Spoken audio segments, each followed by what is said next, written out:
Bienvenue sur Leadcorn, le podcast.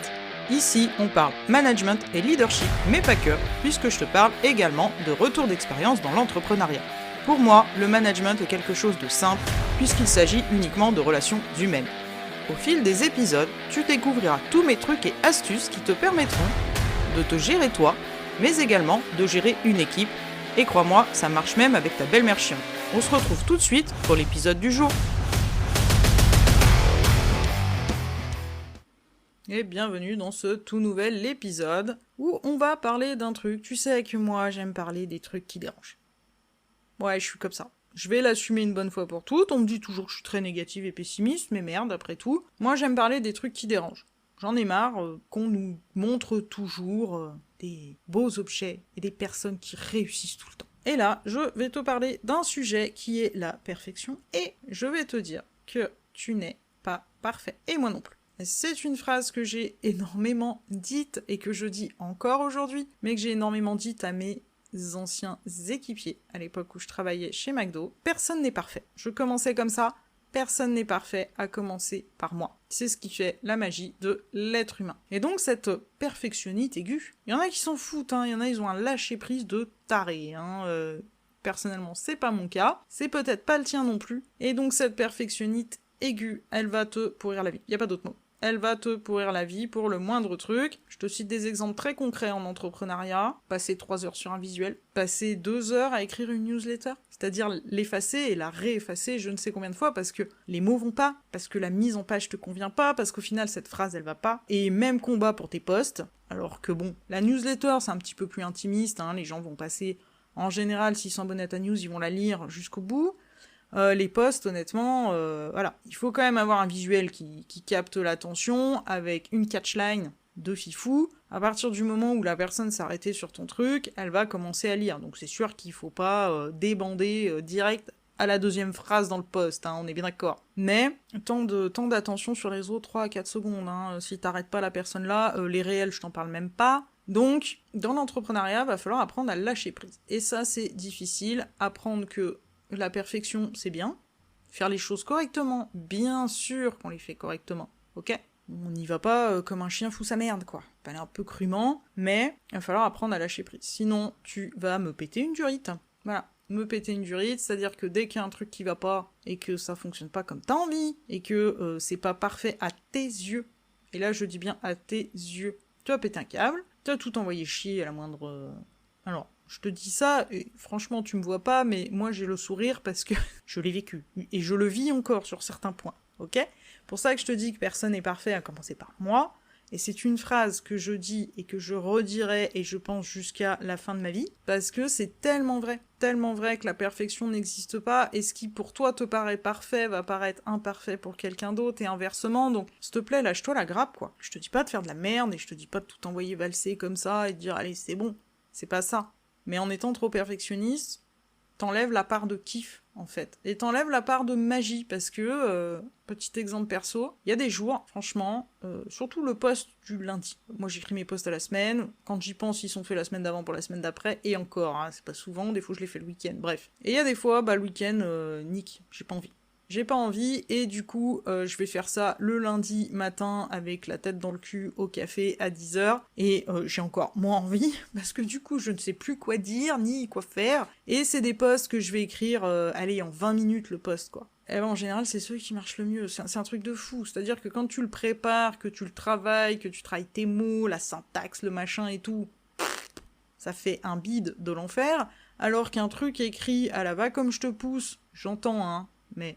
à la va comme je te pousse, hyper rapide, où, voilà, c'est écrit comme ça, à la façon dont ça me vient à l'instant T, ça fonctionne. Donc je te dis pas de baser toute ta stratégie sur allez, on y va en mode balèque, pas du tout. Mais comme quoi, ce côté, on arrête d'être perfectionniste, on arrête de se filer des putains d'exigences de l'enfer à s'en rendre malade. Parce que oui, il y a certaines personnes, la pression comme ça, je le connais très bien, et cette pression qu'on se fout tout seul d'exigences, mais des niveaux d'exigence qu'on ne demanderait pas à quelqu'un d'autre, quoi, vont te rendre malade. Donc ça fait aussi du bien de se dire que personne n'est parfait, que ce que l'autre va estimer parfait, ça se trouve, toi, tu vas te dire, putain, c'est de la merde ce truc, j'aime pas. parce que les goûts et les couleurs c'est pareil, ça se discute pas. Et donc on se lâche un peu la grappe avec cette perfection. C'est vraiment l'objectif de cet épisode. Lâche-toi la grappe tout court, quoi. Vraiment. Et pour arrêter, parce que là je vais quand même te donner des astuces, sinon c'est pas drôle. Pour arrêter cette perfectionnite aiguë, je vais te dire personnellement ce que j'ai mis en place. Mes posts, alors t'y verras pas parce que sur Insta j'ai archivé mes anciens posts. Mais mes posts, franchement j'ai changé de template ou en tout cas de visuel, je sais pas combien de fois, avant de trouver un truc qui me convient, qui soit pas trop dégueulasse et qui tape à l'œil quand on tombe dessus, sur un téléphone. Donc n'oublie pas que la plupart des gens aujourd'hui regarde les réseaux, et notamment Insta, parce que de toute façon Insta est fait pour être utilisé sur un smartphone, franchement sur ordi c'est la plaie le machin. Donc test. Et ensuite, conseil que je donne, et je ne suis pas community manager, ok, ce n'est pas mon... Voilà, mais c'est vraiment mon expérience personnelle ici que je te partage. Tu te fais 2 templates. Perso, j'en ai un pour mes posts, j'en ai même 2, c'est le même fond à chaque fois, c'est pareil, le putain de quadrillage là, le damier machin, oublie, franchement c'est chiant. Perso, j'ai tout misé là-dessus, c'est... une harmonisation du truc, c'est-à-dire toujours le même fond, et ensuite je change un peu les images, alors je ne change pas la typo, c'est pareil, la typo c'est toujours la même, mais sur la slide, ça va être mis un peu différemment, entre le titre, le sous-titre, le visuel, enfin voilà, j'en ai 2 pour mes posts. J'en ai un, pareil, un seul et unique template pour tous mes carousels. Alors ça c'est pareil, il y en a de moins en moins, parce que le carrousel c'est chiant. Mais il y en a de moins en moins, mais j'ai ça. Et pareil pour les annonces de podcast, j'en ai un pour mes épisodes solo, un template. Et un autre pour les interviews. Et j'utilise toujours, et encore le même visuel. C'est-à-dire qu'il est fait une fois, je change juste les noms, les infos, les titres, je me prends plus la tête avec ça. Ensuite, qu'est-ce que j'ai mis d'autre en place pour arrêter avec cette perfectionnite aiguë ? Là déjà, ma newsletter, c'est pareil. Il y a quelques mois en arrière, allez j'ai lancé ma newsletter au mois d'août, fin juillet, début août 2023, et jusqu'à au moins presque fin décembre, me semble-t-il, je sais plus les dates exactes en tête, j'en avais une par semaine. Franchement, je me suis épuisé la vie, quoi, à trouver des sujets, machin, enfin, bah c'est pareil. Oui, pour fidéliser une audience en newsletter, il faudrait une newsletter toutes les semaines. C'est les stats, c'est ce qui est préconisé. Et bah tu sais quoi, j'ai décidé de ne plus faire comme ça. C'est-à-dire il y en a une tous les 15 jours. Et même parfois, tous les 15 jours, j'ai pas forcément un truc à dire. Hein. Je l'avoue, hein, donc je cherche, voilà, et puis, moi qui aime bien anticiper, parce que oui, toutes les newsletters sont programmées. Elles sont pas programmées des semaines à l'avance, parce que j'aime bien garder ce côté spontané. Mais elles sont programmées, je pourrais, franchement, et j'en connais qui font ça, hein, qui programment leur truc pendant 3 mois, quoi. Bon, on n'est plus trop dans la spontanéité. Moi, j'ai un peu du mal. Mais c'est mon choix.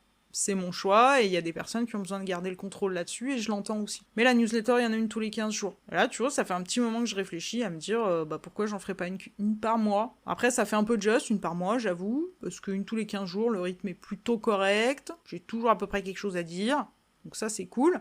Mais j'avais réduit, en fait, ce côté où je me mettais trop de pression, je voulais être parfaite, il en faut une par semaine, comme les grands entrepreneurs, comme ce qu'on nous dit, et machin, stop. Et là, où ça m'a demandé le plus de boulot personnel, et je vais dire même mental, c'est les stories. Pour la petite info, c'est pareil, jusqu'à il y a, 3 mois en arrière, j'avais donc LinkedIn, qui était les mêmes posts qu'Insta. Insta, ça se poste tout seul sur Facebook, mais j'ai personne et je m'en fous. Le podcast. Oui, parce que je voulais être parfaite, faut pas mettre tous ses œufs dans le même panier, donc j'ai dit allez, on ratisse large, sors le chalut. Franchement, sortir le chalut, faut une énergie de taré. Parce que tu comptes bien sûr, en plus des réseaux et du podcast, la newsletter. Et que sur Instagram, il faut faire des stories tous les jours. J'ai choisi délibérément de ne plus poster sur LinkedIn. Pourquoi ? Parce que ce réseau m'ennuie. Il n'y a pas d'autre mot. Ce réseau m'ennuie, pourtant il y a des personnes dessus avec lesquelles j'ai connecté, que j'adore leurs posts. Mais je sais pas, cette plateforme, elle me saoule. Elle me sort par les yeux, il n'y a pas d'autre mot, donc en automatique c'était posté, j'avais plus de plaisir à y aller. Donc être parfait, c'est bien. Vouloir faire plein de choses, c'est bien. Mais il faut le faire correctement, quoi. Donc, LinkedIn, terminé. Et donc, j'ai décidé de me concentrer à mort sur Insta. Pourquoi ? Parce que je m'amuse beaucoup sur Insta à mettre ma tronche en story. Alors, pour tous ceux qui ont, et toutes celles, c'est pas évident. Avant d'en arriver là, c'est du travail mental, beaucoup. Et des filtres, d'accord ? Aujourd'hui, il n'y a plus de filtres. Mais c'est difficile. Voilà, les stories, c'est difficile d'aller foutre sa tronche. Alors moi, j'aime bien rigoler, j'aime bien faire rire les gens, donc... Je vais toujours avoir une tête de débile, entre guillemets, hein, mais voilà, une tête avec mes mimiques que mes équipiers ont beaucoup connues, donc... je m'amuse sur ce réseau, donc j'ai décidé de le faire à fond. Mes photos sont pas parfaites, franchement, je suis nulle à chier en selfie. C'est toujours flou, machin, enfin bref, j'ai pas un téléphone de taré avec une une caméra frontale qui est géniale, donc bon, bah écoute, c'est comme ça. Et ce côté-là, en fait, je vais pas dire que ça me trahit pas hein, de pas avoir des photos hyper propres, hein, parce que pour prendre des photos pour le journal, j'ai un appareil, un réflexe numérique, j'adore faire des belles photos à titre perso. C'est difficile de baisser en qualité sur ce côté-là, ok ? Mais je me dis, et c'est un petit peu la réflexion que je me suis faite, bah au moins on me voit, ça me correspond parce que, voilà, je suis assez pété du bulbe certaines fois et que je m'en fous. Et j'ai arrêté cette perfection. Les filtres, les machins, les trucs. D'ailleurs, je sais pas si c'est une info ou une intox, j'ai vu qu'ils voulaient arrêter les filtres sur TikTok, il y a tout le monde qui chiale, là. Bah ouais, les gars, à un moment, enfin, je pense qu'on a tous vu ces émissions, en tout cas, je sais plus où j'ai vu ça, me demandez pas, me demande pas. Mais une nana qui, rencontrait un gars avec qui elle parlait depuis je sais pas combien de temps sur le net, elle se prenait des photos avec des filtres et tout, et le mec, la première fois il l'a vu, il lui a dit « Mais attends, tu ressembles pas du tout à tes photos. » « Mais si, et tout. » « Ouais, non. En fait, en réel, c'est horrible ce que je vais dire, mais c'est pour imager. En réel, la nana, c'est une cagette, et sur ces photos, t'as l'impression, pour les plus anciens qui vont m'écouter, que c'est Claudia Schiffer, quoi. Enfin, c'est une mannequin. Aujourd'hui, les mannequins sont photoshopés, donc ça change rien, mais... Enfin voilà, que la nana, elle est lissée, maquillée, machin, alors qu'en fait, elle ressemble pas du tout. Vraiment, mais là, pour le coup, je me suis dit « Mais putain, ouais... » Tu vois, le gars, je comprends qu'il soit un peu déçu. Donc c'est tout un travail de se dire, oui, les filtres, ça permet de... Voilà, et il y a des gens qui le mettent encore, et bon, bah ok, hein, ça s'entend. Mais de travailler sur cette perfection maîtrisée, on va appeler ça comme ça, de se dire, bon, allez, ouais, je poste un truc, j'ai une sale tronche, ouais, j'ai des cernes, bah c'est comme ça. Et donc j'ai envie de te dire que lâche-toi la grappe, fais de la perfectionnite, mais contrôlée et maîtrisée. Ok, sur certains points, parce qu'il y a des choses sur lesquelles je suis d'accord. Quand je te parlais des posts, où j'ai toujours les mêmes visuels, ils sont fixes, entre guillemets, après je change les titres et tout, mais ils sont fixes, c'est de la perfectionnite. J'aime que ça soit propre, et en tout cas que mon feed soit harmonieux. Donc là, on est un petit peu dans le contrôle aussi. Et il y a d'autres choses, j'ai envie de te dire, amuse-toi. Amuse-toi et arrête de vouloir être parfait. Parce que franchement, les gens parfaits, ils sont chiants. Et honnêtement, on n'a pas envie d'avoir leur vie, parce que être parfait en public, tu l'es pas forcément en privé. Les gens contrôlent énormément à quoi ils ressemblent, énormément ce qu'ils sont. Petit d'exemple, mes blagues carambars, je les sors aussi dans le privé. Et je sors même des blagues de cul, que ça choque tout le monde. Donc, il y a des choses que je n'ose pas sur les réseaux. Ouais, c'est une réalité. Il y a des choses, ce côté, je contrôle un peu mon image, bon, même si des fois je mets des grosses conneries quand même, hein.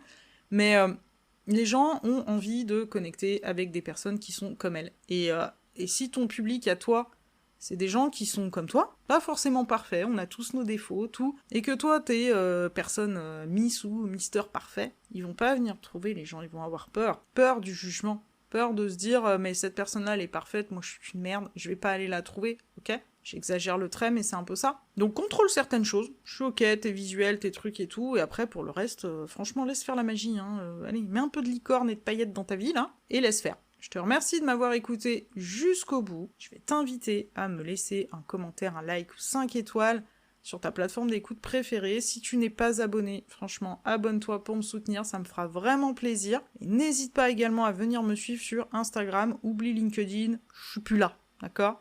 Sur Instagram, je donne régulièrement des tips et tout ça, que ça soit ou dans mes posts ou en story. Je raconte des bonnes blagues pour te détendre le string en fin de semaine, donc n'hésite pas à venir me suivre. Et je te dis à bientôt.